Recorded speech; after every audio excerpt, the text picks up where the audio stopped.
Cumprimento a todos os meus irmãos com a paz de Jesus. Seja bem-vindo a esta live do dia 24 de setembro. Antes de começar, vamos orar.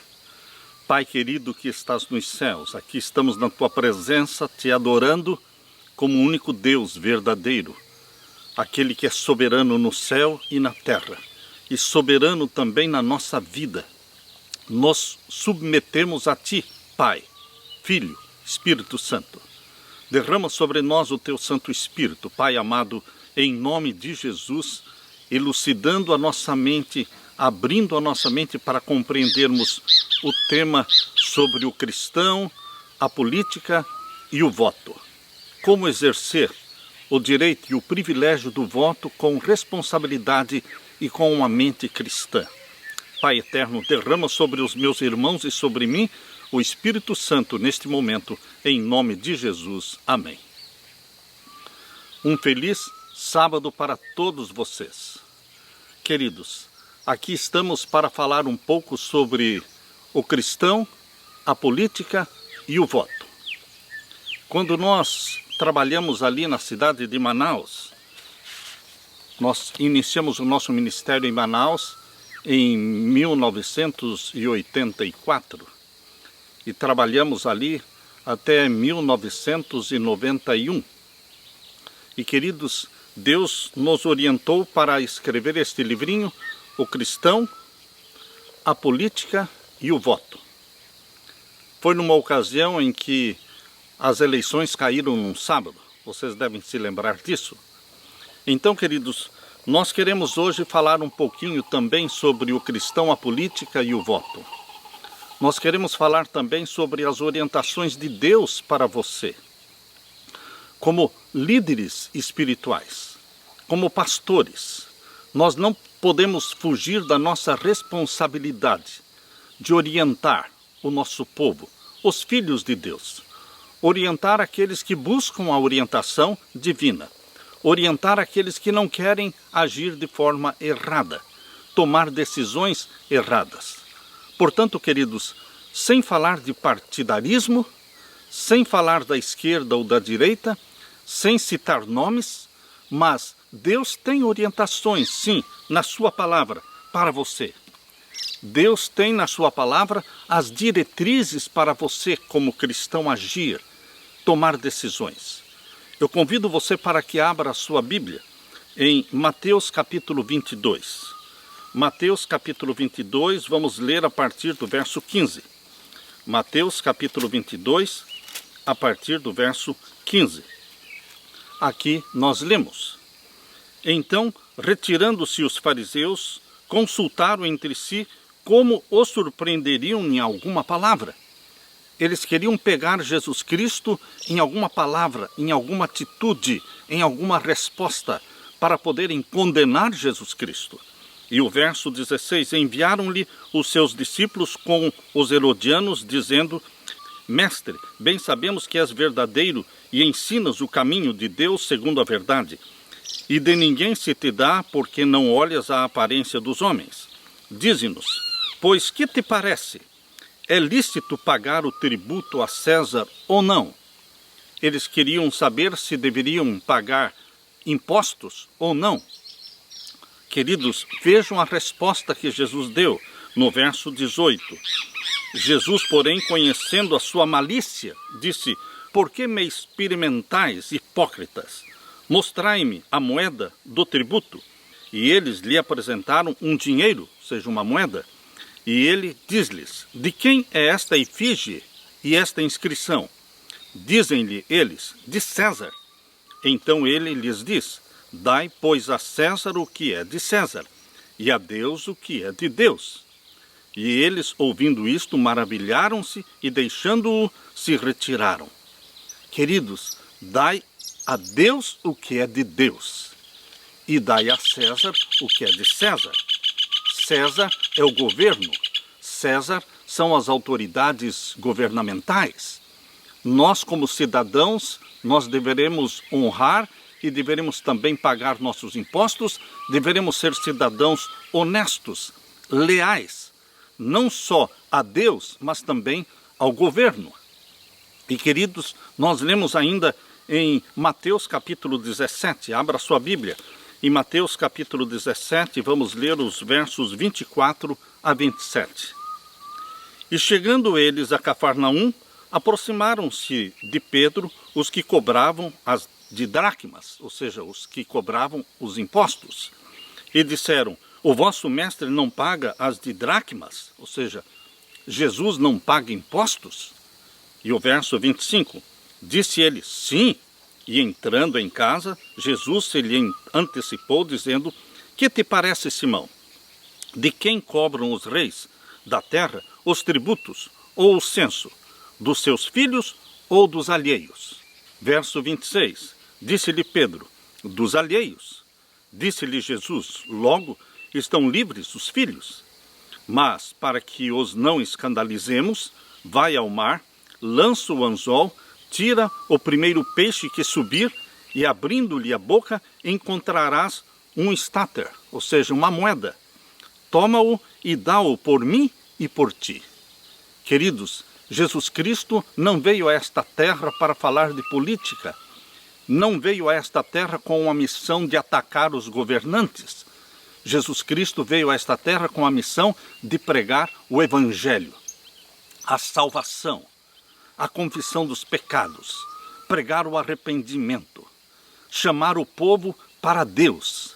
Jesus Cristo nunca fugiu da sua missão, mas ele concordava em pagar os impostos e ele concordava em respeitar as autoridades governamentais. Convido você também a ler comigo Romanos capítulo 13. Romanos capítulo 13, a carta que Paulo escreveu aos cristãos de Roma. No capítulo 13, nós vamos ver nos versos 1 até o verso 7. Aqui nós lemos, toda alma esteja sujeita às potestades superiores. O que quer dizer potestades superiores? Às autoridades governamentais. Você pode ler desta forma, toda alma esteja sujeita às autoridades governamentais, porque não há autoridade que não venha de Deus, e as autoridades que há foram ordenadas por Deus. As autoridades governamentais que existem, não que tenham sido colocadas por Deus, mas Deus permitiu que elas ocupassem esses cargos. E elas podem cumprir com a missão de Deus enquanto estiverem nestes postos de liderança, ou podem não cumprir a vontade e o plano de Deus. Cada líder, cada governo tem o livre-arbítrio para se submeter às orientações de Deus ou não. E aqui diz o verso 2, por isso, quem resiste à autoridade resiste à ordenação de Deus, porque foi Deus quem permitiu que esta autoridade, este líder, este presidente, este governo ali estivesse. E os que resistem trarão sobre si mesmos a condenação. Verso 3, Romanos 13, 3. Porque os governantes não são terror para as boas obras, mas para as más. Queres tu, pois, não temer a autoridade? Faze o bem e terás louvor dela. Porque ela, a autoridade, é ministro de Deus para o teu bem. Mas se fizeres o mal, teme, pois não traz debalde a espada, porque é ministro de Deus e vingador para castigar o que faz o mal. Portanto, é necessário que lhe estejais sujeitos não somente pelo castigo, mas também pela consciência. Por esta razão também pagais tributos, porque são ministros de Deus, atendendo sempre a isto mesmo. Portanto, dai a cada um o que deveis. Dê a cada um o que lhe é devido. A quem tributo, tributo. Ou seja, imposto. A quem imposto, imposto. A quem temor, temor. A quem honra, honra. Queridos, está muito clara a posição bíblica em relação da sua vida como cristão e os governantes. Por exemplo, quando José e Maria estava grávida, o Espírito Santo gerou no ventre da Virgem Maria o Filho de Deus. E nesta ocasião, em Lucas capítulo 2, abra sua Bíblia, Lucas capítulo 2, aqui nós lemos o que aconteceu. Lucas capítulo 2, versos 1 até o verso 5. E aconteceu naqueles dias que saiu um decreto da parte de César Augusto para que todo mundo se alistasse. Era uma ordem que vinha do imperador de Roma, César Augusto, para que todo mundo se alistasse. José e Maria foram leais ao governo, indo se alistar lá na cidade de Belém. Verso 3. E todos iam se alistar, cada um na sua própria cidade. E subiu também José da Galileia, da cidade de Nazaré, à Judéia, à cidade de Davi, chamada Belém, porque era da casa e família de Davi, a fim de alistar-se com Maria, sua mulher, que estava grávida. Queridos, o censo, o alistamento, pode ser considerado como a eleição. Você também deve ser submisso às leis do governo, exercendo o seu direito e o seu privilégio de votar nas eleições.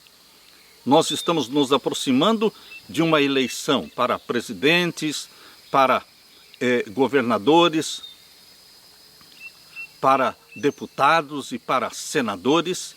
E você, como cristão, tem a responsabilidade de usar a sua voz, a sua pena, a sua escrita, a sua influência e também o seu voto nas urnas para colocar na posição de liderança deste país homens que temam a Deus, homens que defendam as leis da temperança, homens que defendam a família e os valores judaico-cristãos.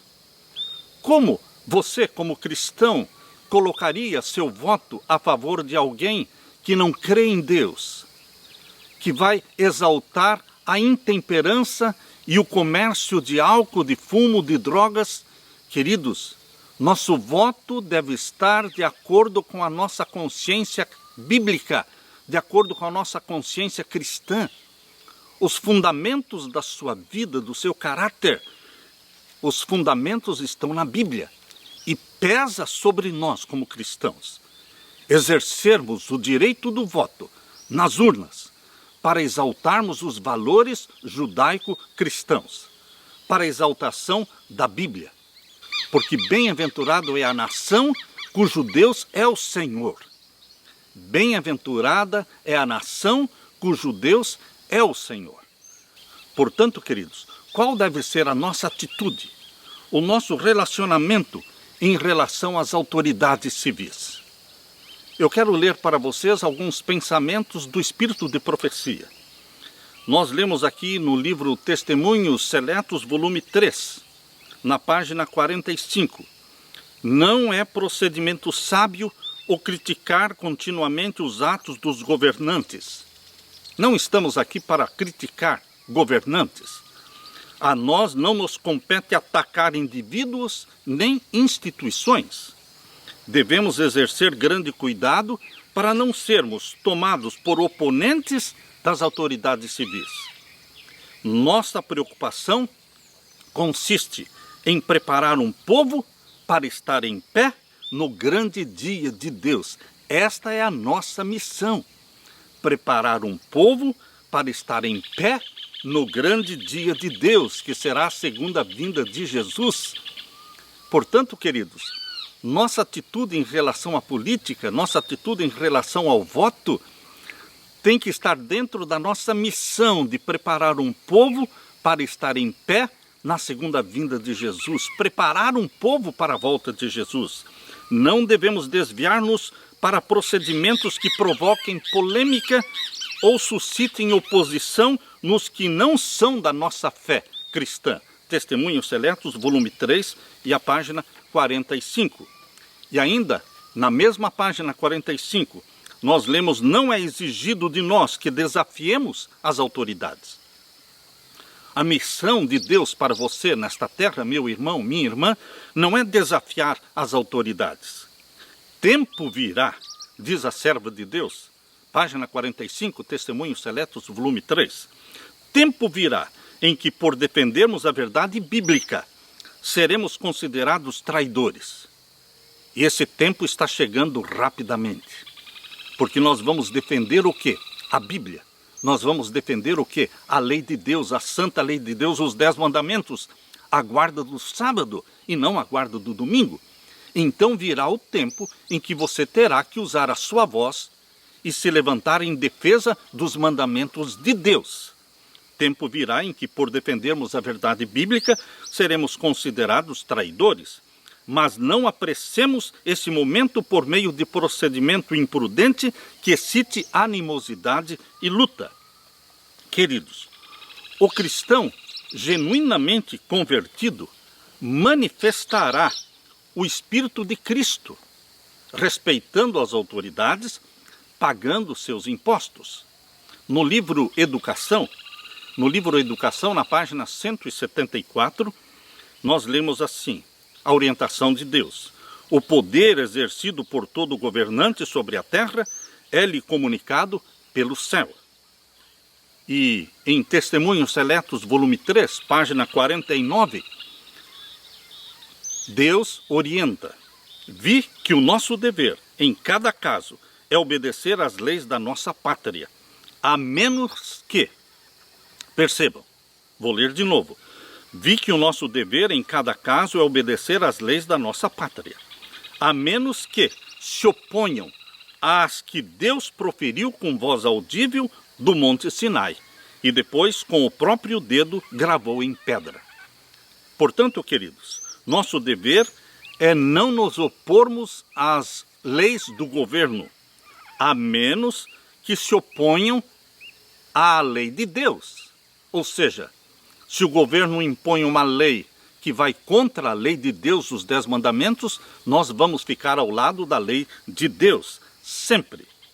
Queridos, quando as autoridades nos ordenarem que não façamos o trabalho de Deus, quando as autoridades nos proibirem de proclamar os mandamentos de Deus e a fé em Jesus, então será preciso que digamos, como o fizeram os apóstolos, julgai vós se é justo diante de Deus ouvir-nos antes a vós do que a Deus, porque não podemos deixar de falar do que temos visto e ouvido. Isto está no livro Testemunhos Seletos, volume 3, página 46. Queridos, quem tem a lei de Deus escrita no coração, obedecerá mais a Deus do que aos homens, e preferirá desobedecer a todos os homens a desviar-se um mínimo que seja dos mandamentos de Deus. Testemunhos Seletos, volume 3, página 49. Eu convido você para que leia também comigo agora a primeira carta de Paulo a Timóteo. Primeira carta de Paulo a Timóteo, capítulo 2. Abra sua Bíblia. Primeira carta de Paulo a Timóteo, capítulo 2. Aqui lemos a partir do verso 1.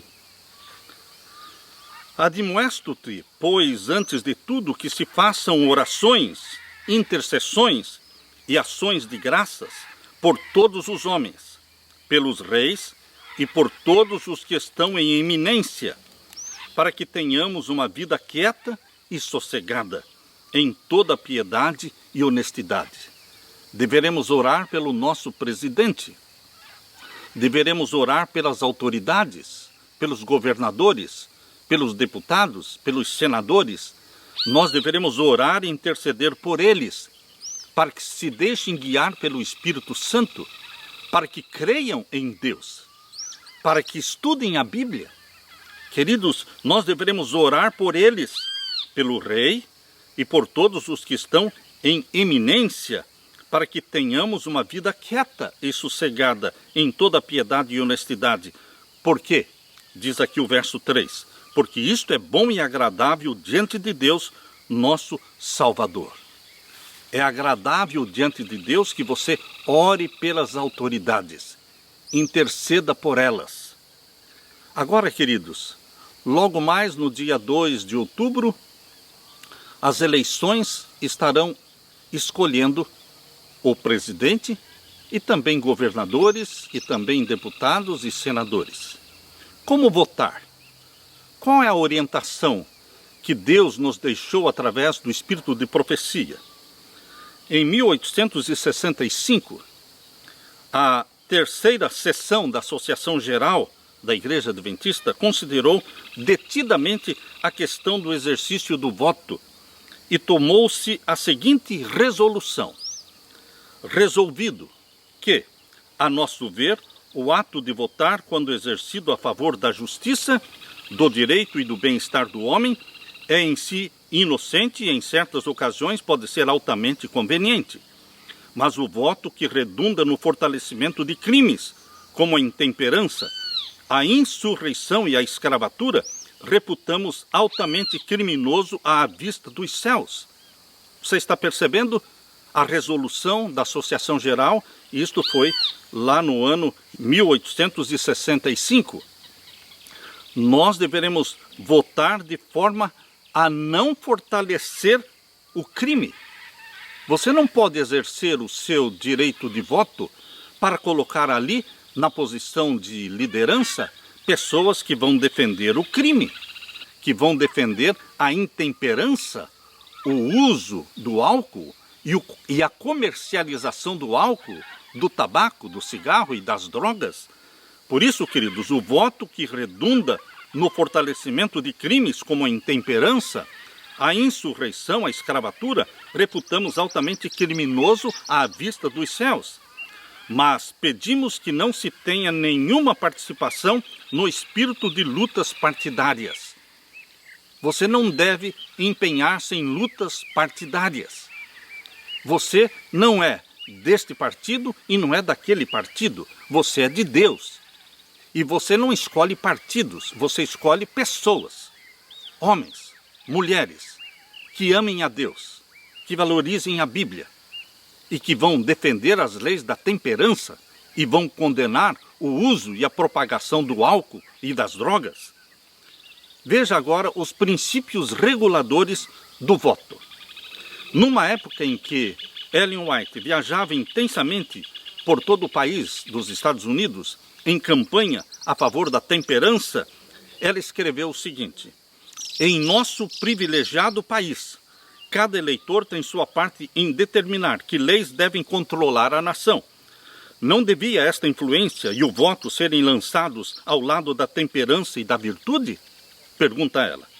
Os defensores da temperança falham em cumprir todo o dever a menos que exerçam sua influência por preceito ou por exemplo, pela voz, pela pena e pelo voto. Ela fala exercer sua influência também pelo voto, a favor da proibição ou da abstinência completa. Usar o nosso voto para fortalecer a proibição e o comércio das drogas, do álcool, do tabaco. Queridos, nós precisamos defender a família, nós precisamos defender os valores judaico-cristãos.